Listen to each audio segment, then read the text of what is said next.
So we have 20 minutes for this open discussion. So I was told by Jenny to just give some of my perspectives on where I see the field of newly diagnosed myeloma is heading, some trends, and then we have open discussion. You can ask me anything you want. I think if you have more personal questions about care or so, maybe we can talk about that in the hallway. So think about questions that are relevant for a lot of people also. So when I think about the newly diagnosed perspective, I think there will be a lot of changes. I think we will see more and more of the immunotherapies coming in for earlier lines. We already have the CD38 antibodies. I think we will see more and more of probably the other antibodies also coming up. It's impossible to know for sure exactly where we're going to land, but I would think that there could be more and more chemotherapy-free immune-based therapies earlier. I think CAR T cells probably will be developed there as well. The big question is, of course, CAR T cells, or bispecifics, how are we going to maneuver that? And we really don't know at this time. I also think as a principle, we have come a long way. We had very old therapies. When I was in fellowship, nothing really worked. And then we developed the newer therapies. They're about 20 years or so, 15, 20 years old.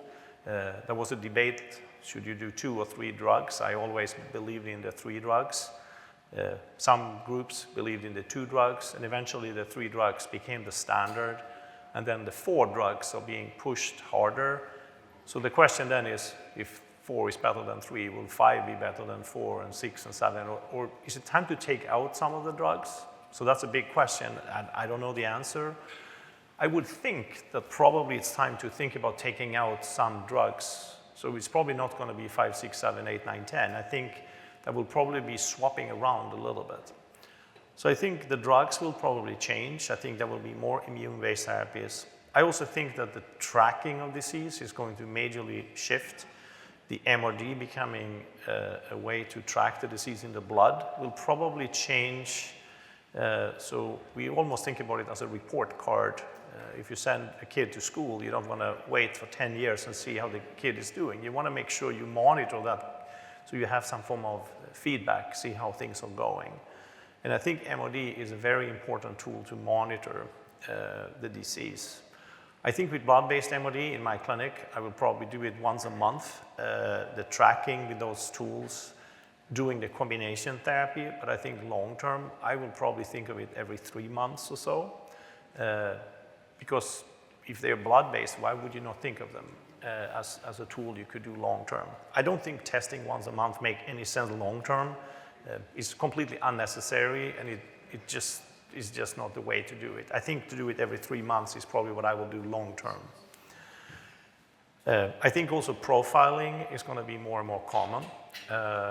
We have built a very big database with almost 2,000 patients that are newly diagnosed that we published in the Journal of Clinical Oncology, where we had profiled with whole exome and whole genome sequencing, and we show how the disease is so different. We see that the average newly diagnosed patient has over 5,000 mutations to begin with.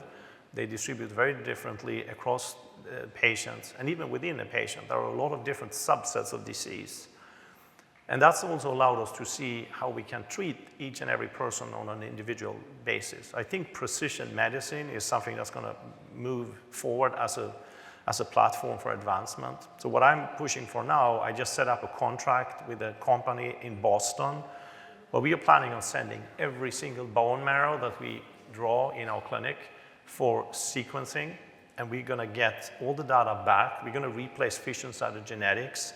And we're going to build a very big database here in Miami. So all patients that come to us, when we do biopsies, if the patient allows us, we can sequence that, and we can build a very big database. And to partner that with MRD will be the way to characterize disease and make sure we get rid of the disease. The last thing I say, I think as a trend, I think that there will be more response-adapted strategies. So instead of saying that every patient must receive this and that many cycles of whatever therapy, they must have CAR T cells, or they must have a transplant, or they must have whatever. I think all that's going to go away in my head. I think monitoring the disease, profiling the disease, seeing how the disease responds, to therapy will tell us what the next steps are. And we see patients respond very differently. I've seen patients going into remission with only lenalidomide or Revlimid and dexamethasone for 2 months and stop therapy, and 10 years later there was never disease coming back. You wonder, how could that be? But some patients need a lot of therapy. Some patients need to have a transplant. So there is a big variety. So I think monitoring the response, blood-based MRD, and profiling the disease and have a response-adapted approach, I think that is how I envision the precision medicine track going forward. So those are sort of my thinkings. So anyone want to ask any question? Please go ahead. Dr. Landgren, you mentioned in your talk that the next wave of thinking was, one of the next waves of thinking was to help the immune system to recover. Can you elaborate on that a little bit? Do you envision that would be, is that new drugs to help build the immune system? Is it maybe IVIG infusions? What might that look like? That's a very good question. So I'm not sure what the final strategy will be, but I think in my head, we already have very good drugs that work for the majority of our patients. We have good tools to make sure there is no residual disease. So that's what we have done, and I worked on it for so many years. But then if I see that there is a difference in the immune recovery, and I correlate that with outcome, which is what I showed on one of my slides, that gives me the idea in my head that maybe we should not only focus on getting rid of disease, we should really think about it. But I don't know if it's possible to revert back and what the strategies ideally would be. There are drugs that are in development to boost immune system that are being used to boost immunotherapies. So I've talked to a couple of companies and asked them if they would be willing to pursue studies. So we are doing a lot of these investigator-initiated studies. So we may develop studies where we will track immune system and see if we give some, could be like 1 or 2 injections of some immune boosting property, but all this will have to be reviewed very carefully, has to go through scientific review, has to go through FDA and ethics review and all that. So we're not going to do something that we don't think is the safe thing to do. And of course, it's going to be a voluntary trial if we do that. But I think those are the types of interventions I'm thinking of. There are also, and as you allude to, there are of course natural ways probably to do it. There are certain things that you can eat or drink or things like that. So that could also be avenues. So when I was at Sloan Kettering, one of my fellows I hired as a junior attending was Urvi Shah. She was very interested in food and she didn't really know what to do. So I said to her, why don't you work on a protocol and we'll see and I will help you and I will give you funds. I had funding I could share with her. So she started working on that and now she's doing more and more and I stay close in touch with her, and Jenny mentioned it and she has published papers on it. So I follow a little bit what Urvi is doing. I'm asking her. Her studies so far have been quite small, but I think that's an interesting area and I would like to continue to collaborate. I was thinking of eventually either trying to recruit Urvi down here to Miami, don't tell anyone that, or to see if I could recruit someone else that could work with Urvi on that topic. And I had some potential candidates that potentially want to do that. So it's something I have on my radar. I'm always looking for new recruits, so I'm thinking about that. Okay, another question. Sir, maybe this is a basic question. I just wanted to check. When you say MRD, do you always mean MRD negative, or is there a level of MRD that's acceptable, or there's some kind of mark? I'll tell you real quick, if you don't mind me. I had a test after my stem cell transplant. I had 11,000 before. After my induction, it was down to 47. I was hoping to get to 0. My MRD negative test showed 7 clonal cells per million, and I'm still not happy. So thank you for sharing that, and that's a very good question you're asking. So as we think about these things more and more, we realize that MRD could potentially be the way to think about the definitive cure of a disease when there truly is nothing, but it could also be a kind of made-up cutoff that is, for the most part, limited by technology, how sensitive of the current technologies. So when flow cytometry machines were developed a long time ago, they could only capture 2 colors, and then they could do 4 colors, and 6 colors, and 8 colors, and 10, and now we're up to 50 colors or more. So what was found several years back ago was that if you use 10 color machines, you can reliably rule out one cell in 100,000. And if you read that in papers, they talk about 10 to minus 5, so it's the same thing. And what was found was that if you have 100 patients that are negative with that threshold, you check if there is any cell to be found with a sensitivity of finding one cell in 100,000, and they are all negative, and then you have 100 patients you test and they are all positive. If you follow them over time, the negative group is going to have a longer progression-free survival. And that sort of was part of the mission for me when I went to the FDA last week. So it is a prognostic marker. Now, if you have a more sensitive assay, I mentioned Adaptive Biotech, they have the clonoSEQ assay. That assay can actually find one cell in a million. So if you ask the question, in that group that's negative 1 in 100,000, if you have a more sensitive assay, could you still find a few clones? And the answer is yes. In some patients you can. So in that group, if you do one cell in a million, say some of them have positive and some of them are negative. If you now plot out outcome, maybe there is a little bit of a difference in gradient. So why has the field not set 10 to minus 6 as the threshold? It's been a lot of discussion. So 10 to minus 5 is the established threshold in the literature. The FDA has agreed to this. The NCCN guideline has agreed to this. The International Myeloma Working Group has agreed to that as the threshold. So basically, is a rule that has been agreed upon that if we're going to talk about MRD negativity, you have to be at least one cell in 100,000 negative. But if you're one cell in a million negative, that would also be something you could talk about. But you have to declare 10 to minus 6 if you put it in writing. When I went to the FDA, I said we are using 10 to minus 5 because that's what we have all agreed to. Part of the reason I did that is, number one, that is the standard, and also if you start requiring 10 to minus 6, there will be fewer data sets, and it's going to take another few years. We already spent 15 years. I don't want to wait another 10 years, so we want to do it now. The question, of course, is, should we go from 5 to 6 or 10 to minus 7? 10? Where would we like to land? Another way of thinking is, maybe we shouldn't just go deeper and deeper. Maybe we should look at sustained negativity. Because at the end of the day, we are tracking the pattern of a biological entity. And if you have someone who is negative 10 to minus 5, 10 to minus 5, 10 to minus 5, 10 to minus 5, there's no change. No change is great. So I think if we're going to build a cure, we would like to get rid of the cells, but looking over time is probably, in my head, potentially even more important than looking at one time point with the most sensitive assay. Because you could theoretically have cells that are hiding somewhere else than where you're looking.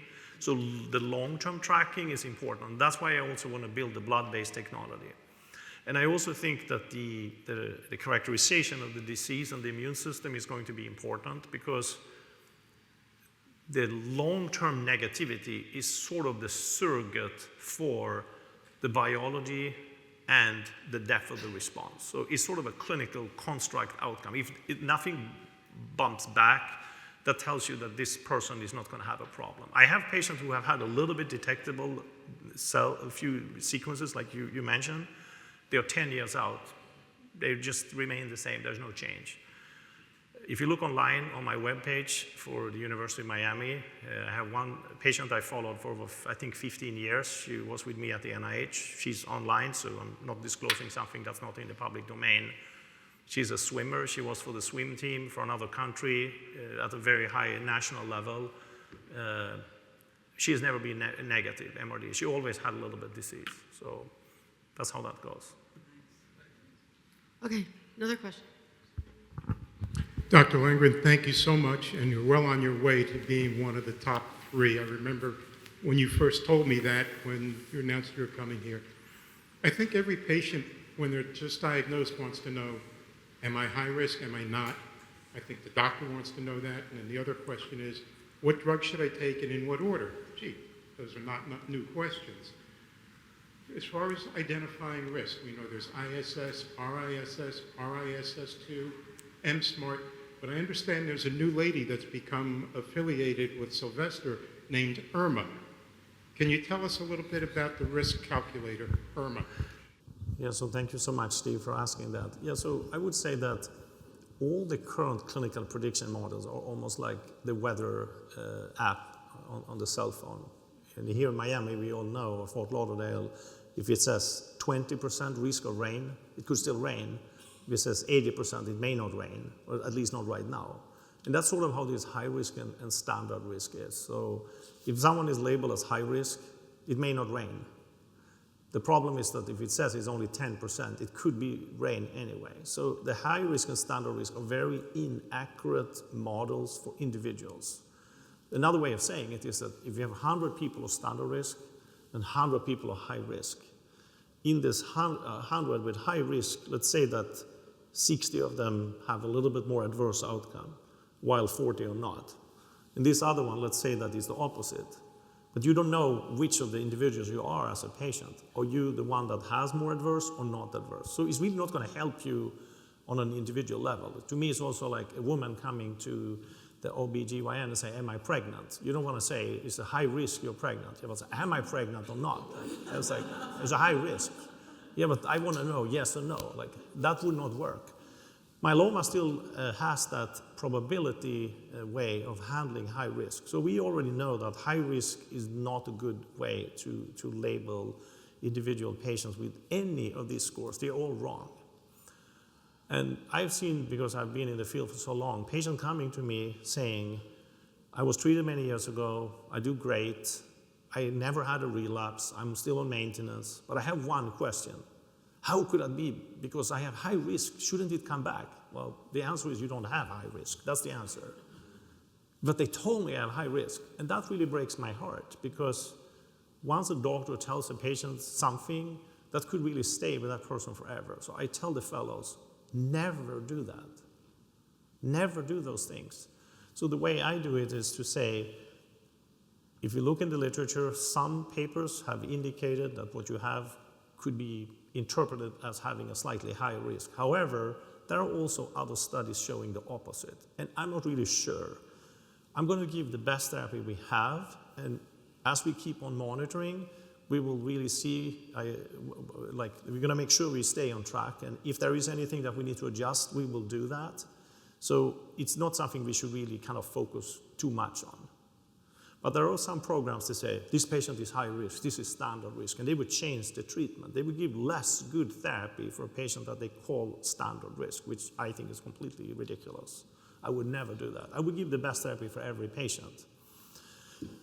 So that's sort of how that goes. And I think the IRMA model is really a way to take the next step forward. So that's where these 2,000 cases that are profiled come in.